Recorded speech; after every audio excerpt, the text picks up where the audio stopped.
Welcome, Regenerators. I'm Karina Belizzi, host of Care More, Be Better. Each week, we explore the intersection of sustainability, justice, and regenerative thinking.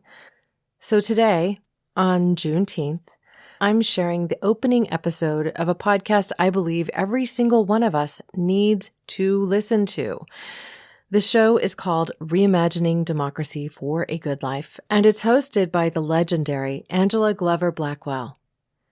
If you don't know Angela's name yet, you certainly should. She is the founder and resident of PolicyLink, the racial and economic equity organization that she started in 1999 after a career that had already included serving as senior vice president at the Rockefeller Foundation, founding the Urban Strategies Council in Oakland, and a decade as a partner at the public interest law firm Public Advocates. She's a lawyer by training, an organizer by instinct, and has been doing the work of equity and justice for more than half a century. She's also a professor of practice at UC Berkeley's Goldman School of Public Policy, and this is her second podcast. Her first, Radical Imagination, has already built a devoted following for tackling big ideas like reparations and universal basic income. In this first episode of Reimagining Democracy for a Good Life, this episode is called Democracy Dreamin', Angela takes us to Los Angeles, a city she did not expect to become a hopeful case study in multiracial democracy, and it shows us why it might be exactly that. You'll hear from LA Mayor Karen Bass, economist Manuel Pastor, Community Coalition CEO Alberto Retana, young housing organizer Tiffany Benitez, and advocate Denise Fairchild. You'll also hear the poetry of Chinaka Hodge woven throughout, because as Angela makes clear, democracy isn't just policy. It's culture. It's struggle. It's all of us and all of our experiences. So on a day when we're collectively reflecting on freedom, on what's been won and what's still being fought for, and so much that may feel like it's been lost, I can't think of a more fitting conversation to share. So as you listen, I encourage you to think about what questions you might want to ask her. And that's because I'll have the joy of interviewing her this early July when we return from the 4th of July holiday. You can send your questions in to me directly via email. My email address is hello@caremorebebetter.com. I'll also include this address in show notes. So here it is, in Angela's own words from her podcast, Reimagining Democracy for a Good Life. This is episode 1, Democracy Dreamin'. I'm Angela Glover Blackwell, and I've been advocating for racial justice and equity all my adult life. But for most of those years, I never really spent much time thinking about the fragility of our democracy. I took democracy as a given in the U.S. It was a bedrock of the nation. Of course, I understood that our democracy was deeply flawed and that equal rights and opportunities were a myth, a tantalizing set of promises that has never been fulfilled. That's why I spent more than half a century doing the work I do. I grew up in a segregated St. Louis in the 1950s and 60s and attended all-black schools with highly educated teachers who, because of racism, were essentially barred from other professional work. I remember one evening, my parents and their friends took us kids to the city's famous outdoor municipal opera. The adults clustered the children in the inside seats while arranging themselves along the perimeter. At the time, I thought it was to watch us for misbehavior. Later, I realized they were actually protecting us from the ugly, hostile looks and racial slurs that Black people usually encountered when we ventured out of Black spaces. So yes, I knew from an early age that ours is a flawed democracy with a brutal history of Native American genocide, stolen land and enslavement, racial violence and discrimination. But I, and I believe most Americans, indeed most of the world, assumed that it was a strong democracy with a moral arc that could be bent toward justice. Now we know just how vulnerable our democracy is. On January 6th, 2021, thousands of rioters stormed the U.S. Capitol. Florida becomes the latest state to ban schools from teaching about systemic racism. 23 saw the highest number of bills introduced in state legislatures attacking LGBTQ rights. Legal challenges regarding voting rights in multiple states from Georgia to Arkansas could alter the nation's political landscape ahead of the 2024 elections. But I'm not here to talk about the threats to democracy. You can get plenty of that on cable news. I want to explore how to realize the potential of our democracy to achieve a good life for all, a potential that I believe was articulated at the very start of this nation. But before we dive in, I want to make it clear that democracy isn't just about voting, although I implore everyone to vote. Please vote. Democracy is actually an ongoing process, a way to get to where we want to go, a good life for everyone. I also want to make it very clear that multiracial democracy means everybody. It doesn't leave out white people. It doesn't push out anybody. It calls everybody in. This sentiment is expressed by the supremely gifted writer and poet Chinaka Hodge in her poem, All Power to the People. The truth of the matter is white folks' freedom depends on ours, and the rest of us are brown. And we've outgrown a binary that excludes all other comrades. I'm talking about all of the people. All of the people. All of the people. All of the power. All of the people. All of the power. All of the people. All of the power. All of the people. All power to the people.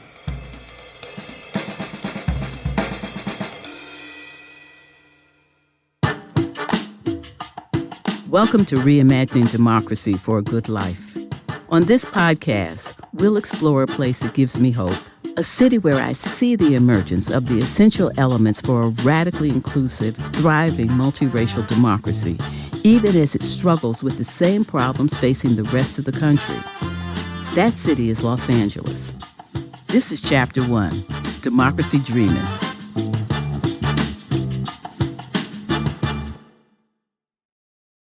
I understand that LA might not be the first place that comes to mind when you think of a multiracial democracy. It wasn't for me. But what first attracted me to LA as a place where we might learn something was the election of Karen Bass as mayor in 2022. The city of Los Angeles finally has a new mayor, and whether or not you voted for her, this was a historic win. Becoming the first female and second black Los Angeles mayor. Not only is she the first woman elected as mayor of Los Angeles, Bass drew more votes than any mayoral candidate in LA history. Mayor Bass is a black woman and a progressive coalition builder. What has motivated me in life in terms of pursuing leadership roles is the need. I've never been just aspirational. I've not even looked at my life as a career. I've looked at my life as a mission. She inspires me because she came out of a kind of organizing that believes in the authenticity and the wisdom of community, and she has never lost her roots. That's rare in politics. She uses her abilities to solve problems. That's what I do too. And while the elected office route isn't for me, I see the power and necessity of having people like Mayor Bass in government to make the changes we need for human flourishing. And by human flourishing, I mean all of those things that allow all people to thrive. Good education, safe housing, good health, well-being, and economic opportunities. I wanted to know what's been happening in L.A. to catapult someone like Karen Bass to the mayor's office. And I don't mean just during her campaign. I mean the work that has been happening for decades to forge multiracial consciousness, organize across diverse communities, and build coalitions that elect grassroots leaders. As I looked closer, I found this work is based on thinking differently about some common ideas, like leadership, power, and governing. The more I explored LA, the more I felt like I was uncovering what it takes to build a truly inclusive multiracial democracy. It's so much more than the election of one person, and that's what we'll be exploring over the next 5 episodes.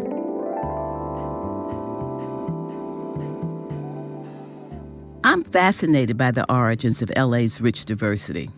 The LA of today is the ancestral home of the Ventureño Chumash, Fernandeño Tataviam, and the Gabrieleño Tongva peoples. And LA is home to the largest number of indigenous people of any city in the U.S. Americans of Mexican ancestry helped found LA. And today, Latina folks make up the largest racial group in the city, 48% of the population. The vast majority are of Mexican descent, but there are Angelenos with roots from all over Latin America. LA is home to 5 historic Asian Pacific Islander neighborhoods: Chinatown, Little Tokyo, historic Filipino town, Koreatown, and Thai town. And all the way back to the 1700s, when the Spanish government was sending people to establish what we now know as the city of Los Angeles, that group included a Filipino family.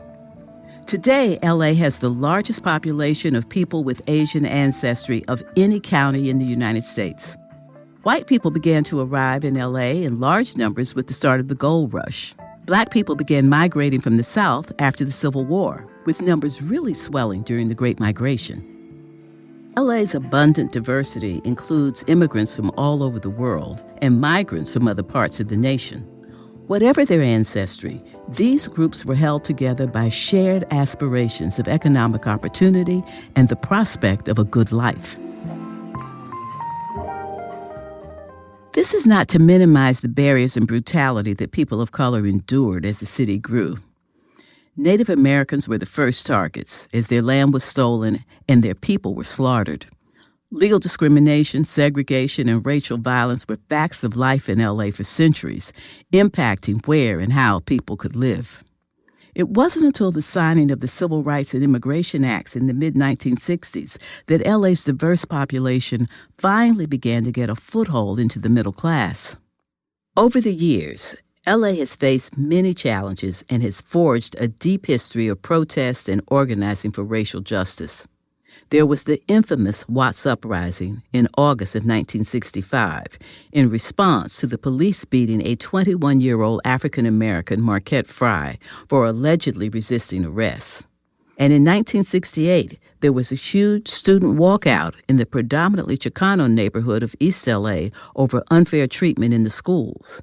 And in 1992, there was the uprising after the acquittal of 4 LAPD officers caught on video beating African-American motorist Rodney King. This last event sparked a massive eruption in the city. I actually think one of the most formative moments, and I think this is something that will be really crucial for listeners in the rest of the United States, was the 1992 civil unrest. And perhaps not for reasons most people think. Manuel Pastor is an influential economist who uses his expertise to educate and advocate for justice. After the 92 civil unrest, organizers looked around and realized that if you have a city that is pissed off enough to burn itself to the ground, and you have not been able to channel that into something more productive, there's not just something wrong with the system, there is something wrong with you as an organizer in terms of your ability to capture people's imagination. And I think the lessons from that was we needed to go multiracial, we needed to go in terms of an alliance generally with working people and with labor, and we needed to go big at a scale that would capture power at the city level and at the county level. It's at this point that the modern LA emerged.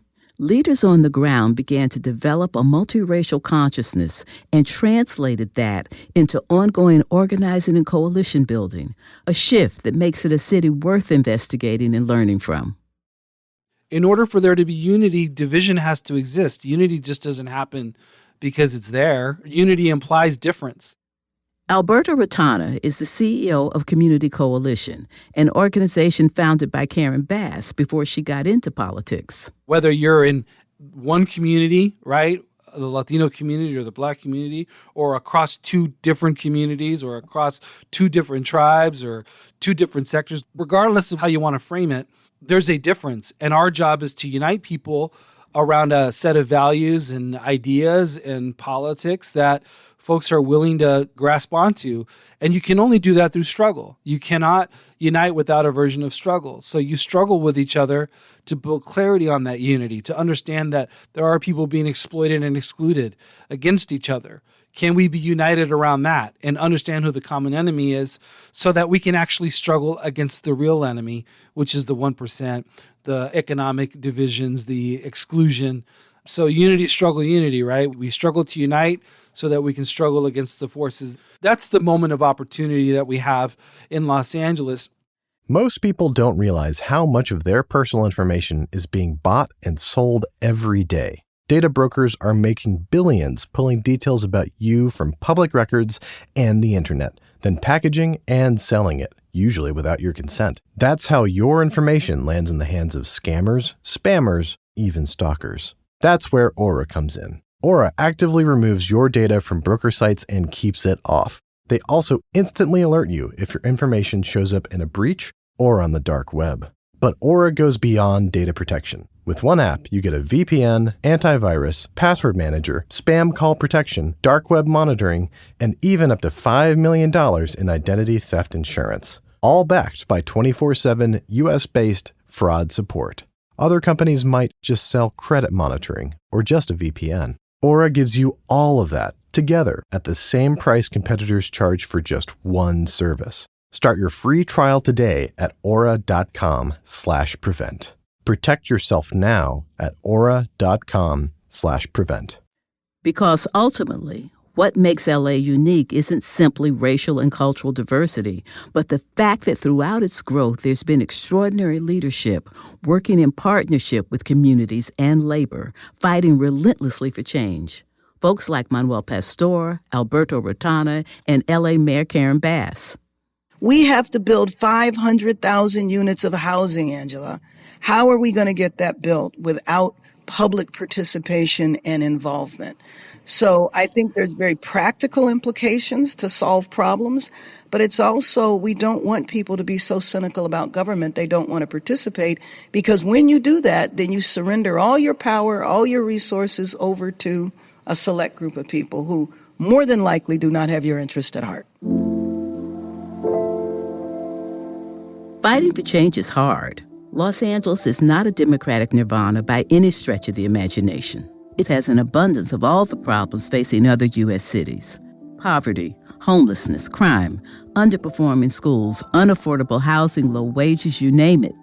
Whether we recognize it or not, we all experience the effects of democracy, including what happens when it fails us. The city is on a promising path, but it takes more than a single mayoral term or a single administration to transform systems and institutions that were not designed to serve human flourishing. It takes action, and a lot of the time, it's the people who bear the outsized burden of these problems and understand them best who are successfully putting forward solutions.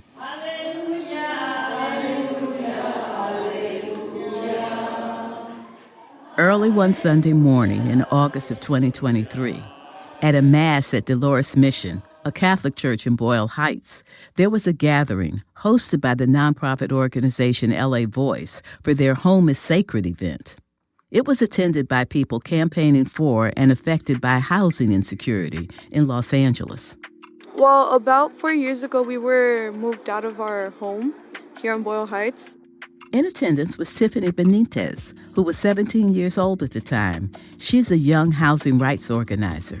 Her activism began after she and her family were pushed out of their home. They were told it was temporary, for renovations, but they never heard back from the landlord about when they could return. And after a while, we found out that a new family was living there, and we found out that it was because they were paying a little bit more than what we were paying at the time.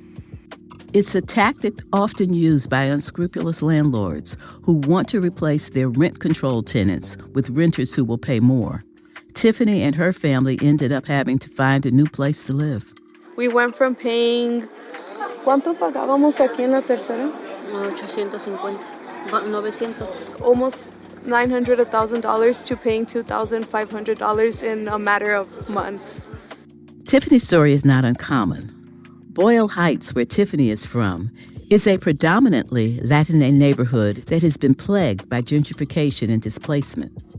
Across the city on any given night, over 75,000 people experience homelessness. The housing crisis is exacerbated by inadequate tenant protections and rapidly rising rents. Tiffany sees this insecurity among her friends, too. Recently, my childhood best friend, her family's also getting evicted from their house. We're not sure why. We're just trying to help them find a home as of now. And I feel like that's when it started hitting me like, okay, this is a real problem. As young as Tiffany is, she recognizes that the housing crisis needs to be tackled collectively. And that's exactly what she's doing as an organizer. Coming together as a community really helps people's voices get out there.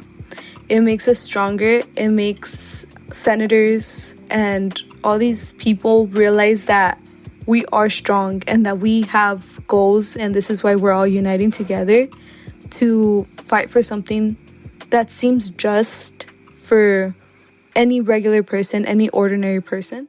Tiffany inspires me. She has the wisdom I see in so many emerging leaders of color in LA and across the nation. When people like Tiffany, those for whom the current system isn't working, organize for what they need, they are also working for what the nation needs to achieve human flourishing for its people. This gives me hope. How do we flourish? In my mind's eye, it's really about building community. How do we build community that is life-affirming, which is going to provide for our food and our housing and our clothing and our education? That's Denise Fairchild. She's a long-term advocate who sees the link between our natural environment and our economy. I believe that the environmental justice, the climate justice, the economic justice, the social justice movements are foundational to the transformation that is required. Their political analysis is correct, and they're shining a light on the fallout from a system that does not allow everyone to flourish. These are movements that are really grounded in love and people's commitment and caring for, the human condition as well as the condition of our economy and our environment. So it's rooted in a deep sense of care for the world in which we live. Tiffany and Denise both manifest the power of understanding interconnectedness. The health of our democratic institutions is inseparable from the health of the people, and the health of the people is inseparable from the health of the planet. The profound change needed for collective human flourishing requires leaders to act in this spirit of generosity and understand that our fates are intertwined. Chinaka Hodge relays this idea beautifully. We are worth protecting. We are worth engaging. We are worth the struggle it will take to make us our newest and best selves. Every hard conversation, every changed behavior, negotiation, protest, march, or affirmation. We ain't chasing perfection. Ain't looking for hope overnight. What we want is equity. A fair shake for everybody who looks like us and everybody that doesn't. What we want is access. We want amends. We want livable wages. We want tired, poor, huddled masses. We want to give them safe space and sanctuary. We want women to be safe. We want children to be safe. We want queerness to be exalted. We want our ancestors to be acknowledged, and we want our babies to be free. The framers of the Constitution were wealthy white men, many of them enslavers who limited the rights of citizenship to people like themselves and dehumanized others. And yet, they also articulated a revolutionary concept of government, of a democracy, of the people, by the people, and for the people. They created a model that could grow and stretch. It's a democracy that becomes stronger as it becomes more inclusive. And today, in a United States so diverse that soon no single racial group will be in the majority, our democracy must be multiracial or it won't exist. I want to explore what a thriving multiracial democracy can look like, how it can serve human flourishing, and what it takes to get there. The truth is, no place in the world has ever had a truly thriving, inclusive democracy that serves all in a diverse population. Finally meeting that challenge of representation and service is vital. Los Angeles looms large in the public imagination for many reasons. Hollywood, the beach, sunshine, freeways. I want to show you a different side of LA, one that holds lessons for shaping the nation's future. Reimagining Democracy for a Good Life puts a magnifying glass on Los Angeles, but it's really about something bigger. It's a response to those who would rather destroy democracy than see it live up to its promise of justice and opportunity for all. And I think it offers a vision of hope and inclusion for those who feel anxious or dispirited in the current political climate. I'm not holding up Los Angeles as an ideal model of multiracial democracy, at least not yet. But I'm excited to show you how people are coming together across racial lines to seize this moment and stretch democracy to serve all.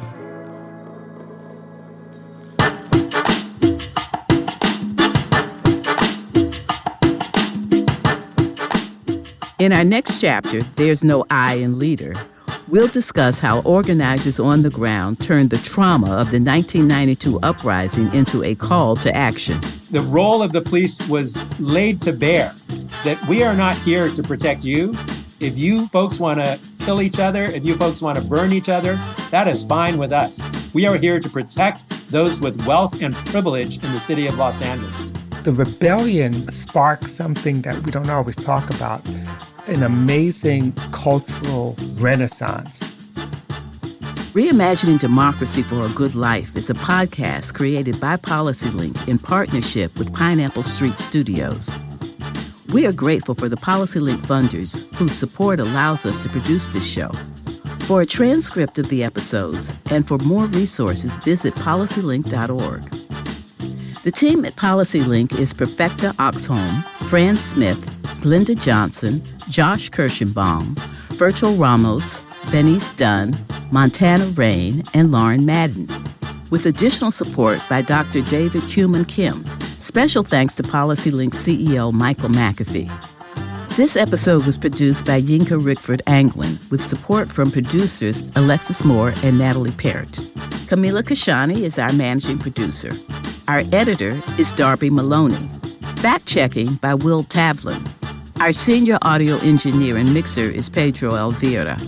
Our assistant audio engineers are Sharon Bardalis and Jade Brooks, who also provided scoring assistance. Theme song by Don Will, and our music is from Epidemic Sound. Special thanks to Leela Day, Grace Cohen-Chin, and Gabe Kawugale. Excerpts of The Promise of the Bay, courtesy of Chinaka Hodge and the San Francisco Foundation. Special thanks to the Othering and Belonging Institute for the use of All Power to All People. Our head of sound and engineering is Raj Makija. Jay Ann Barry is our executive producer. I'm your host, Angela Glover Blackwell. Until next time, I urge everyone to make sure you're registered and have a plan to vote. A thriving multiracial democracy depends on participation, and voting is extremely important.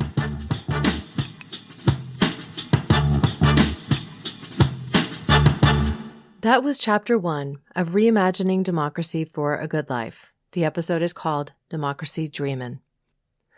I hope this gave you as much to sit with as it gave me. Angela's reminder that unity requires struggle, that democracy is a practice and not a possession, that feels like exactly the right note to land on this Juneteenth. So if this resonated with you, go find that podcast, Reimagining Democracy for a Good Life, wherever you listen to podcasts, and follow it now. Season 2 is coming soon, and you don't want to miss it. And there's something to look forward to. I'll be sitting down again with Angela, myself, in early July, and we'll be releasing that conversation right here on Care More Be Better. If there's something specific you'd love for me to ask her, something about her journey, about PolicyLink, about what she's learned reimagining democracy city by city, I want to hear it. Send your questions to hello@caremorebebetter.com, and I'll do my best to bring those questions into our conversation. Now, I am recording on July 8th, so you'll have to get the questions in before then. That's July 8th, 2026. As we close, remember, democracy isn't a destination. It's a practice we return to again and again, especially on the days it asks the most of us. Now, this simple sentence has me reflecting on my earlier conversation with Annie Leonard when we talked about the act of protest. She and Andre Carruthers joined me earlier this year, so I'm also going to include a link to that episode because I think it relates in almost every way. Until next time, keep dreaming bigger, keep showing up, and keep finding ways to care more and be better. One of those ways, as Angela reminds us, is to make sure you're registered to vote and have a plan to do so. You don't have to be the most informed person in your community, but making sure that you're educating yourself on the issues that affect you directly and that you understand who the candidates are you are electing is imperative. That means doing a little research, whether it's on your cell phone or listening to these individuals guest on podcasts, or even just talking with them directly at a campaign event. You can and will make great decisions that can help guide our country back to where we should be. I look forward to having Angela on this podcast soon. Don't be shy. Send your questions in to hello@caremorebebetter.com. I'll ask the questions that you wish you had the chance to ask her yourself. If you like the show, please take a moment to rate, review, and subscribe. It really does help the show to grow. Thank you for listening.